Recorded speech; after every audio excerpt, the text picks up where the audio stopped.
Sebuah pesawat jatuh dari langit Ukraina dan mengguncang dunia dalam duka. Hingga kini tersisa intrik dan kebenaran yang belum terungkap.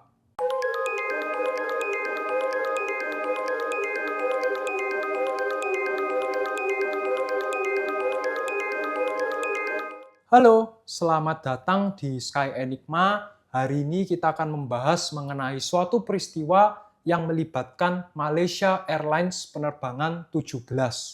Sebuah pesawat yang waktu itu melintasi zona perang dan nasibnya harus berakhir tragis. Ngomong-ngomong tentang hal ini, kita di Instagram itu ada salah satu follower yang mengirimkan Reels dan juga request kita untuk membahas hal ini. Jadi di dalam Reels itu ada suatu pesawat yang melintasi zona perang. Dalam hal ini daerah Iran ya waktu itu. Iya. Dia melintasi dengan tenang. Padahal di bulan-bulan itu pesawat lain pada menghindari. Iya. Pesawat internasional terutama ya. Tapi mengapa ada satu pesawat yang masih bisa tetap tenang melintasi? Dan kalau kita lihat komentarnya banyak sekali yang berbicara dengan nada guyon seperti wah ini pilotnya pasti tidak memantau grup WhatsApp atau pilotnya ketiduran saat briefing. Usut punya usut, setelah kita teliti video itu, ada detail informasi penerbangan yang netizen ini lewatkan, terutama orang awam ya. Karena maskapai yang terlibat di situ adalah Iran Air penerbangan 50, rute dari Bangkok ke Teheran, Iran.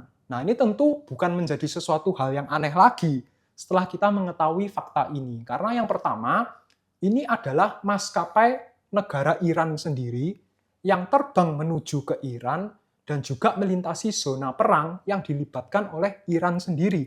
Jadi tidak kaget, mereka ini adalah penerbangan reguler yang pulang ke negara asalnya.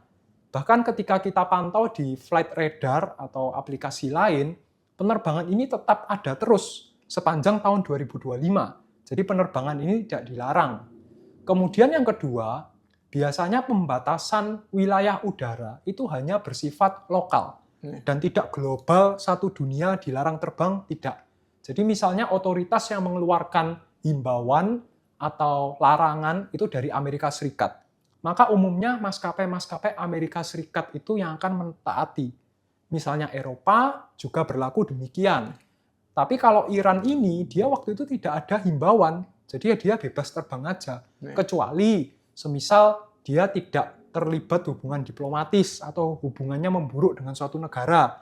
Lalu negara itu berkata, oh maskapai Iran dilarang terbang lewat negara kami. Itu beda cerita. Betul. Tapi kalau ini tidak ada larangan, ya sah-sah aja mereka terbang. Dan yang ketiga, mereka ini mengetahui medannya. Mereka yang terlibat perang, mereka bisa berkoordinasi dengan petugas ATC setempat mengenai wilayah udara mana yang aman, kemudian ketinggiannya harus di atas berapa. Nah, ini informasi ini yang tidak dimiliki oleh maskapai asing. Jadi maskapai Iran, dia tetap berani dengan mempertimbangkan manajemen risiko yang matang. Sedangkan kalau maskapai negara lain cenderung menghindari, karena supaya tidak mengganggu operasional, maupun nanti kalau ada apa-apa, supaya tidak ribet dalam klaim asuransinya. Malaysia Airlines penerbangan 17 melayani rute dari Bandara Amsterdam Schiphol di Belanda ke Bandara Internasional Kuala Lumpur di Malaysia.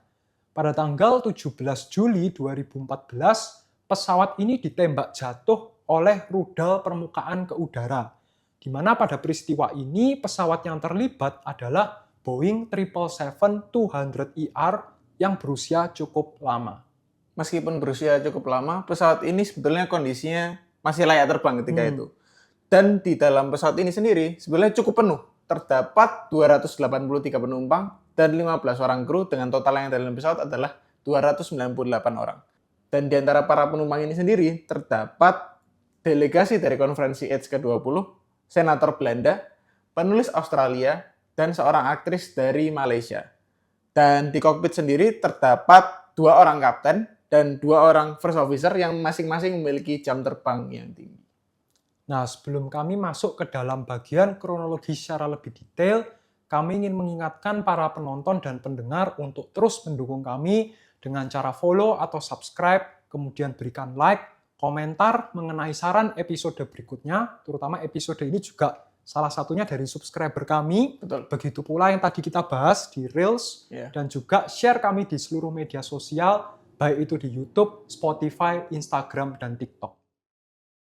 Kronologi dari peristiwa ini bermula pada pukul 12.31 waktu setempat saat pesawat lepas landas dari Belanda untuk memulai perjalanannya menuju Malaysia. Pada waktu itu pesawat ini melintasi wilayah udara Ukraina Timur yang pada saat itu sedang berkonflik. Jadi zona panas, zona perang, banyak senjata diluncurkan. Nah, tentu di sini timbul pertanyaan, mengapa pesawat ini tidak menghindari saja area Berani sekali konflik itu. seperti itu. Dan ternyata memang pesawat ini terbangnya di ketinggian 33.000 kaki. Ini sudah sesuai batasan 3 hari terakhir. Jadi pada waktu itu airspace-nya tidak ditutup, tetapi diizinkan terbang di atas ketinggian tertentu. Ya. Karena mungkin pertimbangannya ya senjata-senjata tidak bisa mencapai ketinggian yang terlalu tinggi. Asumsinya seperti itu. Dan komunikasi rutin itu berlangsung antara petugas ATC di Ukraina maupun di Rusia. Jadi sebenarnya tidak ada yang perlu dikhawatirkan karena komunikasinya tetap terjaga. Nah, setelah komunikasi terakhir antara ATC dengan pesawat, itu tidak ada sinyal darurat, tidak ada apa-apa. Dan pada pukul 16.20 waktu setempat, itu bagian depan pesawat itu hancur secara tiba-tiba dan terjadi dekompresi yang eksplosif. Karena posisinya sedang ketinggian jelajah ya, 33.000 kaki tadi. Dan waktu itu melumpuhkan para pilot karena dekompresi eksplosif, bahkan ada laporan, ada penumpang yang tersedot keluar juga, pecah begitu saja gitu ya.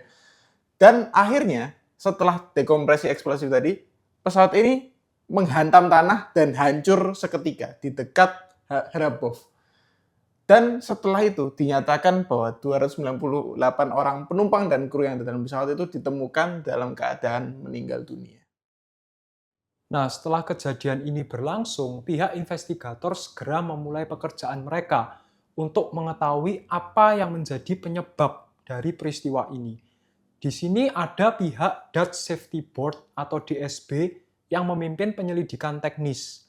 Kemudian ada pihak Joint Investigation Team, tim gabungan yang terdiri dari Belanda, Malaysia sebagai tempat berangkat dan tempat tujuan ya. Kemudian Australia, Belgia, dan Ukraina. Jadi ada negara yang netral, ada juga negara yang waktu itu sedang berperang. Ini fokus pada aspek kriminal. Karena kita tahu bahwa penyebabnya tadi kan dia ditembak begitu. Jadi aspeknya sudah mengarah ke kriminal. Di mana pada masa itu wilayah Donetsk dan Luhansk, Ukraina Timur yang sedang dilewati itu, memang merupakan zona perang antara pasukan Ukraina dan kelompok separatis yang pro terhadap Rusia. Jadi ada di daerah itu orang-orang yang pro terhadap Rusia dan ingin membela negara itu. Dan ketika itu ditemukan bahwa pesawat itu dihantam oleh hulu ledak 9N314M dari sistem rudal Buk M1. Ini adalah sistem rudal dari Rusia, dari Soviet sebetulnya, udah lama. Dan rudal ini ditembakkan dari Ukraina Timur yang ketika itu dikuasai oleh pihak separatis yang pro-Rusia tadi. Dan diduga rudal ini sebetulnya menargetkan pesawat militer Ukraina. Namun entah bagaimana bisa menembak pesawat MH17 ini. Nah, pihak Joint Investigation Team itu sendiri sudah menyatakan bahwa peluncur Buk ini sebenarnya memang dipinjamkan oleh militer Rusia. Tepatnya unit 53 yang bernama Kursk ke separatis, lalu dikembalikan. Jadi tujuannya pasukan Rusia itu membela kelompok yang separatis ini di negara orang supaya mereka bisa berperang begitu. Dan pada tahun 2019, pihak JIT ini mengumumkan 4 tersangka.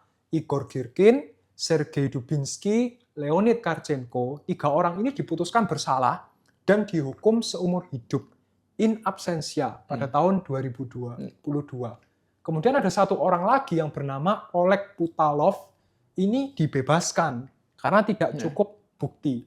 Dan sebenarnya di sini juga agak aneh juga karena pihak Rusia sebagai negara yang jelas-jelas melakukan kesalahan ini itu membela orang-orangnya dan mereka itu menolak mengekstradisi para terdakwa. Jadi seakan-akan memang dilindungi begitu. Dan hasil dari kejadian ini adalah maskapai-maskapai di seluruh dunia ke depannya itu lebih memperhatikan zona konflik dan menghindari. Bahkan apabila tidak ada larangan terbang sebetulnya. Jadi tetap dihindari begitu saja supaya kalau ada rute yang diluncurkan mereka salah kena gitu ya. Itu tidak dapat terjadi. Ya. Menghindari hal-hal seperti itu sebetulnya. Dan kemudian pihak ICAO dan EASA itu memperkuat sistem peringatan global, terutama terhadap konflik-konflik begitu ya. Dan pihak intelijen diminta untuk berbagi informasi terkait ancaman lebih cepat karena seperti halnya MH17 ini sebenarnya dikira tidak ada masalah apa-apa asal terbang di atas 33.000 kaki, tapi ternyata ada konflik yang sedang berkecamuk lebih parah lagi di bawahnya begitu. Nah, demikianlah kisah yang dapat kami ceritakan mengenai Malaysia Airlines penerbangan 17. Terima kasih kami ucapkan kepada para penonton dan pendengar yang telah menyimak episode ini dari awal hingga akhir. Terima kasih dan sampai jumpa di episode kami berikutnya.